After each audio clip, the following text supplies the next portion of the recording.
Eu trago verdades sobre eventos que aconteceram durante a Flop 30 e durante a GLO que aconteceu no Belém. Parece que a organização criminosa de lá resolveu dar uma grande banana para as autoridades que cuidam da segurança pública do local e, obviamente, que isso acabou reverberando no Brasil inteiro e também no mundo. Enquanto isso, tá rolando uma big treta lá em Santa Catarina, dentro do PL, e óbvio que eu vou meter o bedelho nessa bagunça toda. Num momento não muito oportuno, porque enquanto tem muita gente pensando só no próprio umbigo, e isso é só a minha opinião, Jair Bolsonaro recebeu ontem mais uma condenação. O STF formou maioria para rejeitar os recursos de seus advogados, reafirmando a condenação a 27 anos de prisão. Eu trago também novidades dos Estados Unidos que tem a ver, ou seja, pode ter a ver com a visita que o Wesley Batista fez lá a Donald Trump.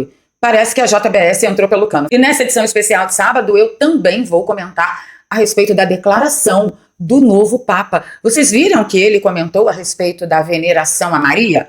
Fica comigo até o final desse vídeo, vou pedir o seu like logo agora no início, que é mega importante pra gente. Se você é novo por aqui, se inscreva no canal, ative o sininho, dá essa moral. E se você já é de casa, dá uma revisada em tudo aí. E se você gosta do meu trabalho, por favor, pega esse link, ajuda a gente a compartilhar, vai nos seus grupos de Telegram e Zap, nas suas redes sociais, enquanto você as tem, como eu sempre digo por aqui, e deixa o link lá, chama mais gente pro canal, que nós estamos aqui em 2 desafios. 1, chegarmos a 200 mil inscritos, e 2, sairmos do Shadow Ban eterno, que a plataforma nos enfiou. É uma beleza, gente. Olha, tem que ter muita coragem, muita perseverança para continuar aqui, depois de mais de 2 anos de profundo afundamento nas mãos do algoritmo censor. Tá mole não.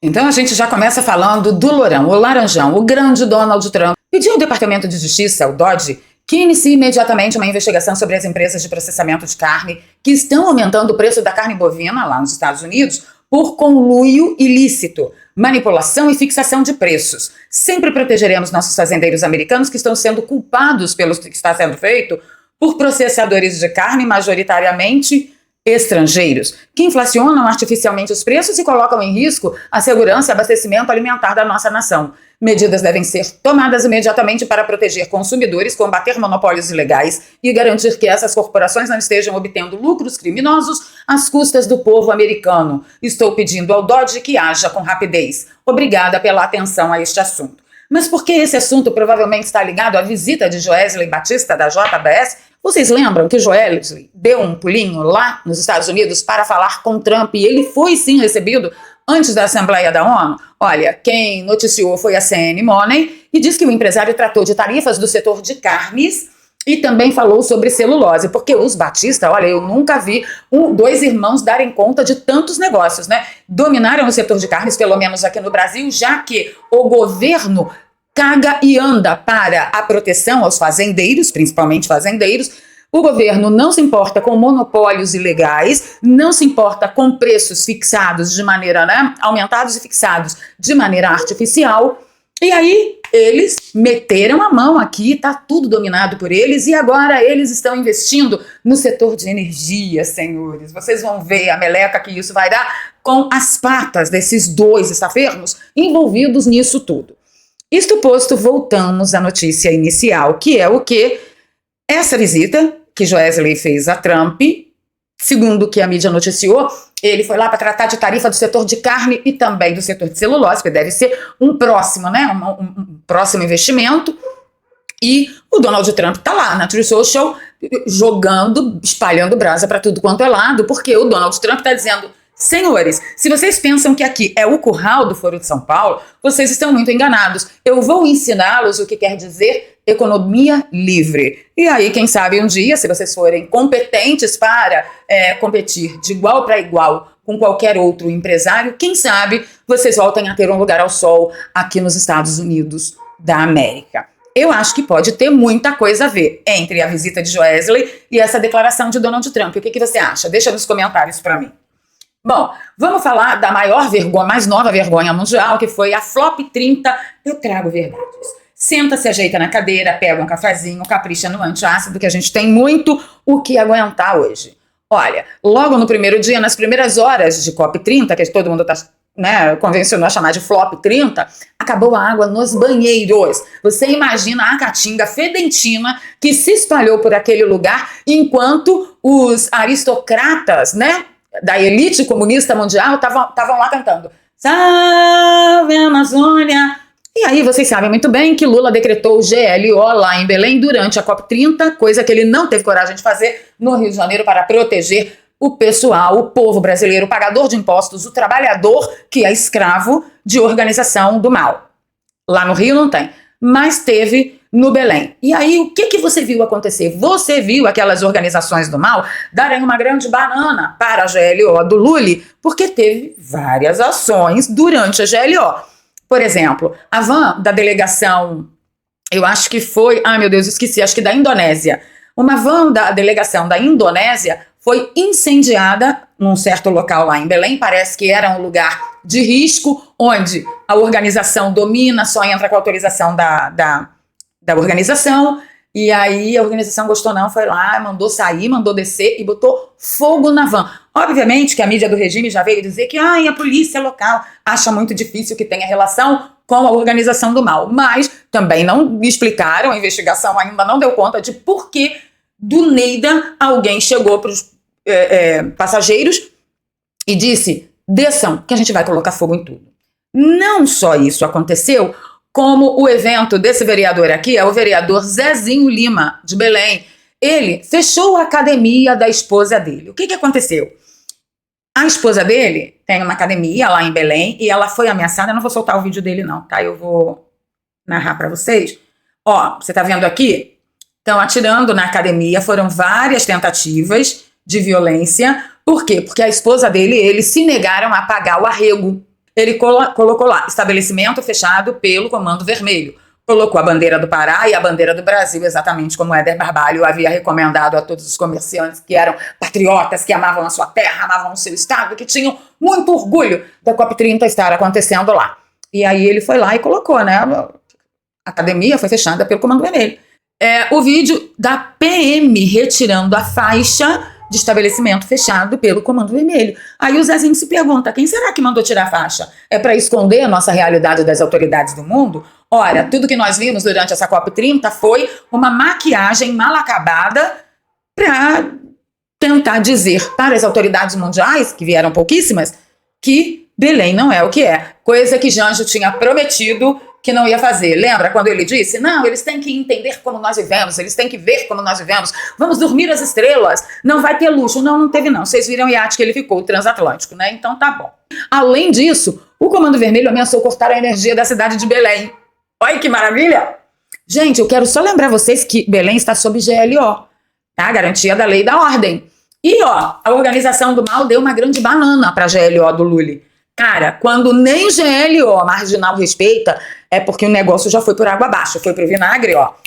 A Janja, no auge, né, no dia do encerramento e tal, ela montou lá um coquetel para as autoridades, não para representantes, mas para as autoridades dos países. Era uma imersão na cultura local, com muito peixe, muita coisa, muito drink, muito tudo, e não apareceu ninguém. Foi uma única autoridade, que foi o Boric. Boric estava lá, Boric adora um regabof, né? Ele gosta demais de um regabof. Mas eu garanto para vocês que quem compareceu em peso foram os asseclas do PT, da esquerda, tava todo mundo lá para comer e beber de graça, às nossas custas, né? Foi uma vergonha. No fim do dia, no encerramento, tava ali, ó, o Janjo propagando que essa foi a COP de verdade. Olha quanta gente. Nem metade disso é autoridade oficial. Muito mais que a metade são representantes enviados para estarem lá, tá? Só para você ter uma ideia. Foi uma vergonha absoluta e o Janjo se gaba de ter conseguido bilhões em investimentos. Faça só uma pergunta. Onde o dinheiro foi depositado e qual foi o fim que o dinheiro levou? Porque nesses eventos todo mundo promete o que quiser, promete muita coisa. Eu dou 1 bilhão, eu dou 2 bilhão, eu dou 7 bilhão. Eu tô aí, eu tô bilhodando todo mundo, né?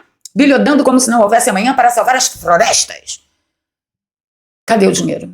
Que nunca pagam. Nunca. Nunca. Eles deveriam era pagar a dívida deles com o Brasil, mas já, ó, é dívida muito antiga, desde 2009. Certinho? Certinho. Então é isso. Gastaram nosso dinheiro, fizeram uma festa, tá? Um regabof a peso de ouro, e as florestas, que é floresta mesmo, que eles dizem lá que ia salvar, continuam sendo extorquidas e exploradas por internacionais. Porque o local não pode, senão esteja preso. Vamos falar sobre essa treta que está acontecendo em Santa Catarina? Vocês gostam, vocês sabem muito bem que eu gosto muito pouco de treta, não meto meu bedelho, só quando a coisa é muito grave e tal. Então, assim, a gente está falando de pessoas queridíssimas, que são Carlos Bolsonaro, a Carol Detoni. E o que está me deixando muito triste a respeito disso tudo são os argumentos da Ana Campagnolo, como se ela não tivesse uma autoridade a obedecer, e sim, é uma autoridade a obedecer, eu vou explicar já já para você do que se trata, como se ela não fizesse parte de um time, como se ela fosse independente e ela não tivesse que acatar a diretriz do partido. Isso tá me deixando muito triste. Eu esperava isso dela? De jeito nenhum. Ah, você tá dizendo o que ela é traíra? Ainda não. Mas que eu estou surpresa com a reação dela, eu estou. Por quê? Porque o conservador, a primeira coisa que ele entende é que se você faz parte de um time, existe uma hierarquia a ser seguida. Você é o líder do time. Se você não é o líder do time, você não dita regras, você segue orientação. Tá bom? Porém, nas entrelinhas, tem aí um buziles, tem aí o pulo do gato, que parece que ninguém está conseguindo comentar contento. Eu espero que eu consiga furar a bolha. E quem me traz o buziles certinho é o Bruno Engler. Da corrida do Senado em Santa Catarina, eu preciso contar para vocês o que eu vi com os meus próprios olhos e ouvi com os meus próprios ouvidos. Antes do Alexandre de Moraes tornar o presidente Bolsonaro incomunicável, regularmente eu ia a Brasília, passar o dia com ele no partido e nós falávamos de diversos assuntos. E o presidente Bolsonaro deixou muito claro que em estados onde o governador é aliado, é amigo, ele ia fazer uma composição na qual ele escolheria um candidato a senador e o governador escolheria o outro candidato a senador.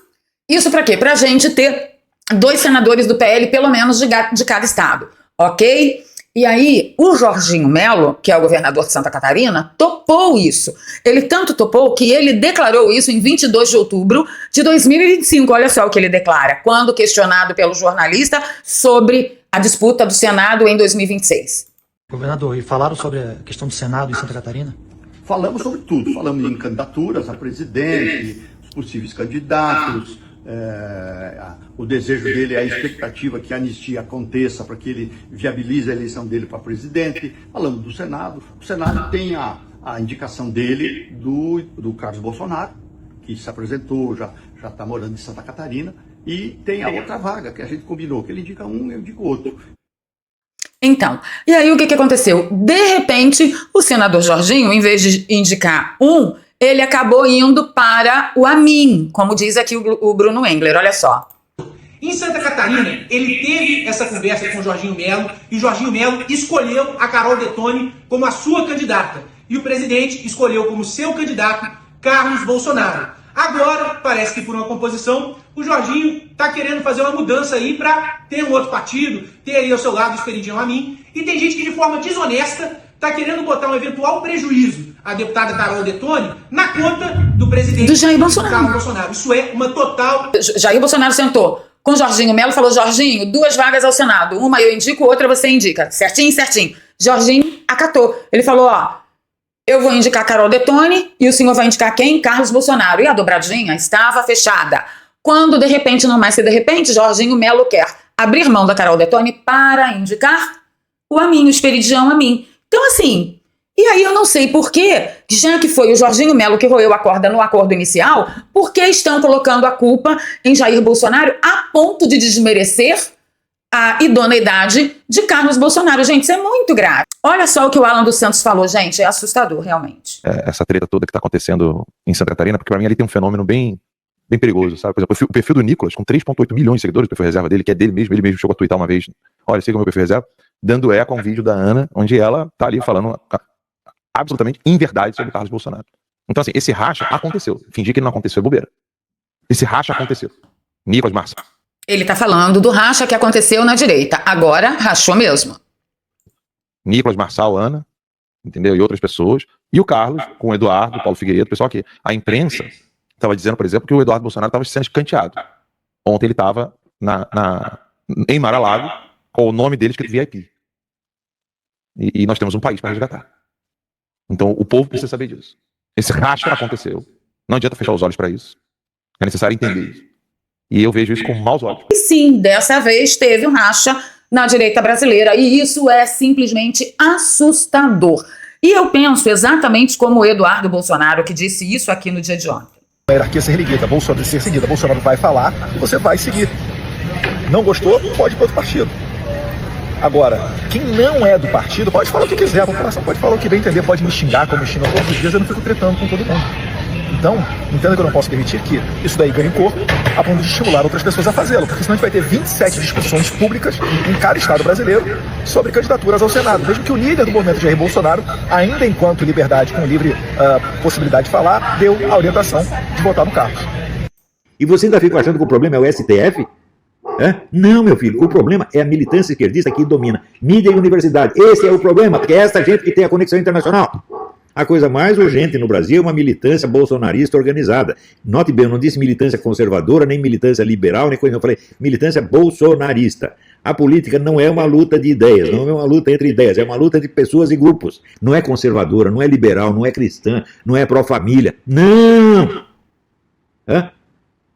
Você tem que apoiar o chefe, não é apoiar a ideia. E se você apoia a ideia, você está toda hora divergindo. Dentro do mundo conservador, você pega um universo de ideia conservador, pode haver 1000 divergências ali dentro. Tá certo? Então, hora você está a favor de um, hora você está a favor de outro, e você se divide.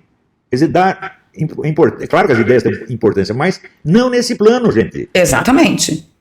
Você vê o número de camaradas que subiu na vida junto com o Bolsonaro, graças ao Bolsonaro, graças ao prestígio do Bolsonaro, no dia seguinte viraram casaca. Eu coloquei no meu X ontem o seguinte, que o meu sonho para o meu país é que cheguemos ao ponto de direita de verdade concorrer com direita de verdade. Ou seja, de você olhar para a urna e você dizer, pelos projetos, pelas propostas, você dizer, caramba, tá difícil, muito difícil saber em quem votar. Esse é o meu projeto de país. Que candidato de esquerda não seja sequer mencionado na urna por irrelevância, por falta de voto, por ter seus projetos rejeitados pelo próprio povo. Eu quero atingir o mesmo feito que o Pudim de Pinga se gabou certa vez numa reunião do Foro de São Paulo, em 2009. Ele disse o seguinte lá nessa reunião, vou soltar para vocês, porque falando ninguém acredita, tem que provar. Pela primeira vez, companheira, pela primeira vez, nós não vamos ter um candidato de direita na campanha. Não é fantástico isso? Vocês querem conquista melhor do que numa campanha neste país a gente não ter nenhum candidato de direita? Porque antigamente, como é que era a campanha? Era o de centro-esquerda ou de esquerda contra os trogloditas de direita. Era assim toda a campanha. Essa começou a melhorar já comigo e com o Fernando Henrique Cardoso. Já foi Ai, Fernando Henrique Cardoso é de direita. um nível elevado. Depois eu e Serra também, depois eu Acon baixou o nível por conta dele, não por outro. Quem diria, hein? Envelheceu mal essa fala, hein, Pudim de Pinga? Hoje Alckmin é seu vice. Por minha conta. Mas agora, se tivesse apresentando os candidatos que eu estou vendo aí, vai ser uma coisa inédita neste país.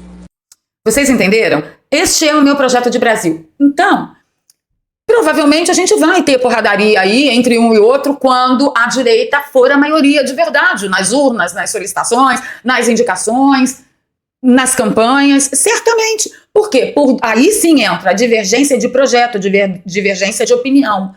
Mas é isso que está acontecendo agora? Não. O que está acontecendo agora é o que nós chamamos no militarismo de insurreição, insubordinação. Você não pode querer fazer parte de um time e virar para o seu técnico e dizer assim, quando ele mandar você pagar 15 aí, eu não vou pagar, porque eu discordo, porque esse exercício que você está passando não vai aumentar a minha performance em campo.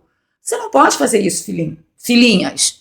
Vocês não podem fazer isso. E outra coisa, este seria o momento de tentar colocar direita com direita? Não. Por quê? Porque o maior líder da direita recebeu ontem a rejeição, o STF formou maioria pela rejeição do recurso de seus advogados, confirmando a sua condenação a 27 anos de prisão, senhores. 27 anos de prisão. Então não é o momento disso. O momento é outro, o momento é de ouvir o velho Olavo. É militância bolsonarista, porque ele é o líder, é ele que está com o alvo nas costas. Bolsonaro não é uma ideia. Você não aprisiona uma ideia, você aprisiona o homem está aprisionado.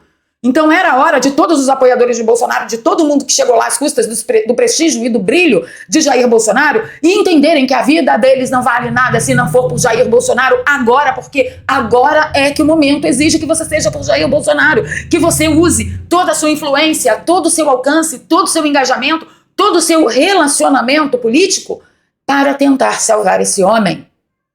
É isso. As outras brigas você deixa para depois. E o que é realmente alarmante em relação ao que o Alan falou é que quando você olha para o Nicolas, por exemplo, que o Alan colocou ali 2 times, né? Quando você olha para o Nicolas, você vê o Nicolas como esquerda? Eu não vejo, claro que não. Você vê a Detone como esquerda, a Ana Campagnolo como esquerda? Óbvio que não. Esse pessoal é direita conservadora. Mas, lembrando o que o professor Olavo falou, é isso que está importando neste momento? Não. Você precisa ser um político bolsonarista. E só consegue ser bolsonarista quem parte da premissa conservadora.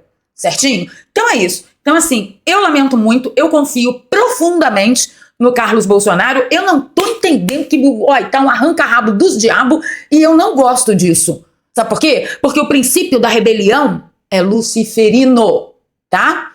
Foi o primeiro revoltado da história do mundo foi ele lá no céu. Então, por favor, senhores, por favor, tá? Então, eu vou com Carlos Bolsonaro, sim, tá? E a Ana Campagnolo falou, todo mundo tem que ser subserviente a Bolsonaro? Não. É necessário estabelecer de forma inequívoca para o brasileiro que não está acostumado à hierarquia, a hierarquia necessária para se fazer parte de um time. Discordar é muito necessário, se for o caso. Insurgir, nunca. Isso não é subserviência. Isso é disciplina à situação. Carluxo, bora, tô contigo. E para falar realmente do dia terrível, que foi ontem, sem Fux, né? A primeira turma do STF rejeitou por unanimidade o recurso de Bolsonaro. Os ministros decidiram manter a condenação do ex-presidente com pena de 27 anos de prisão por tentativa de golpe. O golpe que as provas são, talvez, provavelmente, quem sabe, né? E eu não posso aprofundar muito. É isso que Bolsonaro está passando, senhores. É sério mesmo que esse povo nem no momento desse vai parar para pensar em acolher uma diretriz do cara que é o presidente de honra do partido, que fez desse povo todo quem é hoje, para acolher a indicação dele para o filho dele, que tem muito mais estrada rodada na política do que esse pessoal que está se debatendo? Eu tô com ela dos Santos. É assustador. E já que você ficou comigo até agora, peraí, não vai embora que eu tenho um recado importante para você que está procurando uma alternativa de trabalho para ganhar mais e ser muito mais dono do seu tempo do que seu patrão que te escraviza pela CLT. Para tudo que você está fazendo e preste atenção nesse recado. Olha só, a matéria que acabou de sair, ainda há pouco, dia 9 de outubro de 2025, o IBGE informou que o home office já é a realidade profissional de mais de 14 milhões e 700 mil brasileiros. Só para você ter uma ideia, 1 a cada 5 mulheres que trabalham de casa. E no caso dos homens, é 1 a cada 6. Aí você consegue perceber 2 coisas, que a situação em home office é mais comum entre as mulheres. Sim, o home office só cresce. E o mais curioso disso tudo é que nessa situação tem gente de tudo quanto é segmento, de tudo quanto é profissão e de tudo quanto é mercado.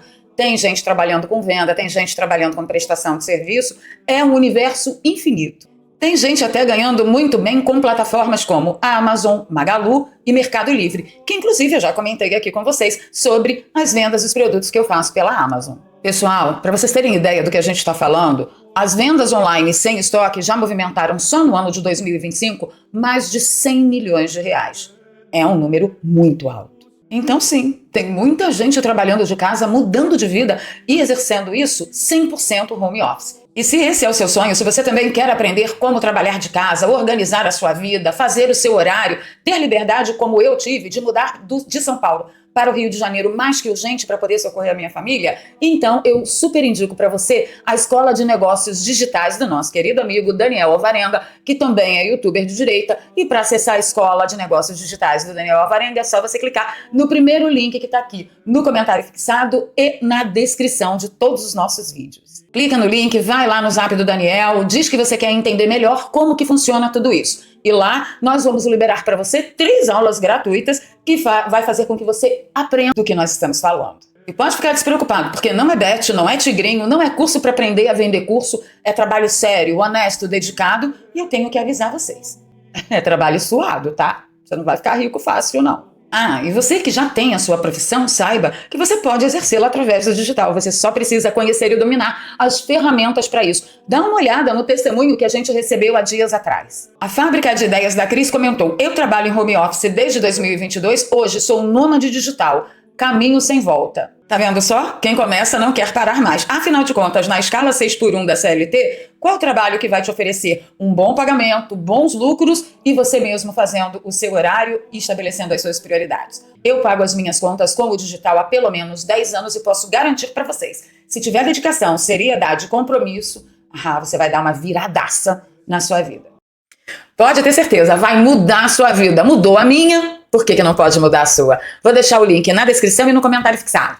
Com isso, vou ficando por aqui, pedindo seu like, seu compartilhamento. Se você gosta do meu trabalho, aqui tem um pix, é doarpravaleria@gmail.com.